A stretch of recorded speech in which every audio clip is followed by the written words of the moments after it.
I always listened to Channel 4 News, which I found interesting. And in the middle of the news programme, it had just dropped dark.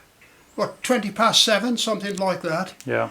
And I heard a noise at the front door. The next thing I knew was this tall gentleman with a mask and gloves. 3 other people behind him, which made 4 of them. They said they were from the police and they were going to do a raid on my house.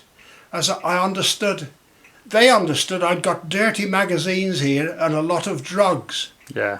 Well, we have got a lot of drugs, but they're for myself and my wife. Prescription drugs, we should say. Prescription drugs. But they weren't interested in those. So there were 4 of them, yeah? 4 of them, all yes. masked up with gloves. Masked up with gloves, yeah. So yeah. you kept your cool, though? You didn't panic as such? I suppose you were in a bit of a daze, weren't you, as to what was... Yeah, they pushed me. I stood up, yeah, and they pushed me back down on the couch, yeah, and said so long as I didn't move, I wouldn't get hurt. yeah. And I'm 81, I'm an old man, you know. Yeah, yeah. Yeah.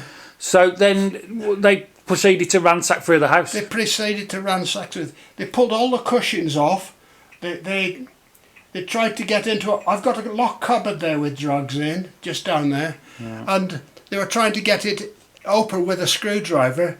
And I said, if you don't, I'm quite willing to unlock it for you, to look in. I said, rather than damage my furniture. Yeah. And so when I said that, of course, they were no longer interested then when I agreed to... Because they knew there was nothing in there. They knew there was nothing in there, you know. So they found some money. They took some £400. You just had... They took £400 out of my wallet. You just drew some money out that day, hadn't you? They took my wallet, the whole wallet, looked through it. I've got credit cards in there, a driving licence. They weren't they left it all. They never touched it. Yeah. They just took the cash. Yeah. Yeah.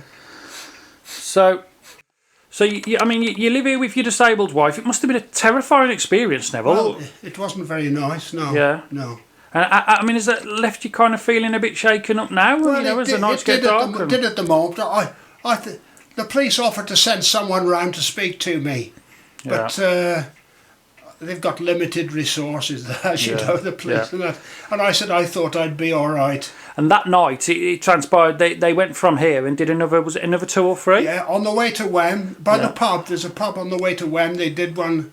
I think it's called Lower Road. Yeah. And then they did one on Eckford Estate, I think it's called, in Wem. Yeah. 3 on the same night. I mean, we should mention that they crashed your door, getting in, obviously smashing the way in. You know, nice that just a acknowledgement that there are decent members of the community. A company came and gave you a door. A company called Everglade found out about it. Yeah. And said that they'd got a second-hand door that I could have free. Yeah. But they couldn't spare the time to put it in. Luckily, my son-in-law was quite a handy bloke. He came and put it in for me. Yeah. And so I've got this new second-hand door now, but it's wonderful. So hats off to Everglade. I was most grateful because I haven't got the money to repair things to replace things like that, you know. And I mean, you have when you went in the kitchen, if we can see here, there were some knives that these chaps had took out the cupboard. I guess that I can only presume that if you'd have started playing up, they'd have been used to threaten you. I got the impression, And they took a bottle of Dettol, similar to that. This must have there. They took a squirty bottle of Dettol, which I used to clean the tops of the sink and that. Yeah. And they squirted it round as they went, they'd squirted it round by the door. So it's to try and cover their tracks. To cover their tracks, I would imagine. So, I mean, Neville, after this horrific experience, your thoughts, I mean, you said you probably would think twice about keeping so much cash in the house now, wouldn't you? Yeah? Well, it wasn't a lot of money, but I don't keep more than £100 because you can go out and spend 50 on groceries, can't you? Yeah. But my advice is don't keep a lot of money in the house, And also you were saying that the door that you did have previously was the old original door from the 60s. 1960, yeah. So, I think I'm one of the last on the estate to, you know... So I guess just as a word of advice to other people, not just elderly people, but anyone, you would say just take a look again at that front door you've got and That's security. Right. Yeah. Yeah. I've had a policeman round. He came round and had a look at the locks, and he advised different things, which I was a very nice man. He advised me to get a better lock on my garage door, which wasn't so good. Yeah. And he stuck these stickers up saying that I don't want callers. Yeah. Which I was most grateful for. Yeah. The police were very rapid. They were here in 10 minutes. Yeah. And as they left, they told me to go into the kitchen and stay there till they'd gone. Yeah. Which being 81 and 4 of them, I had to do as I was told. Yeah.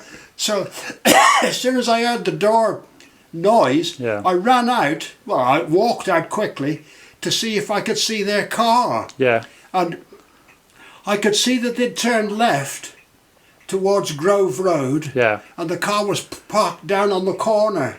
Right. But I couldn't give any. Yeah, unfortunately, it was dark. I couldn't give any details of the car. You know. How's your wife after this incident, Neville? As I say, she's disabled. My wife's got memory loss. She can't remember anything. Yeah. She's got multiple things wrong with her. Yeah. And it didn't really affect her because so it's just you that's having to got memory loss, you know. Well, all the best, Neville. Thank you, sir. Thank you.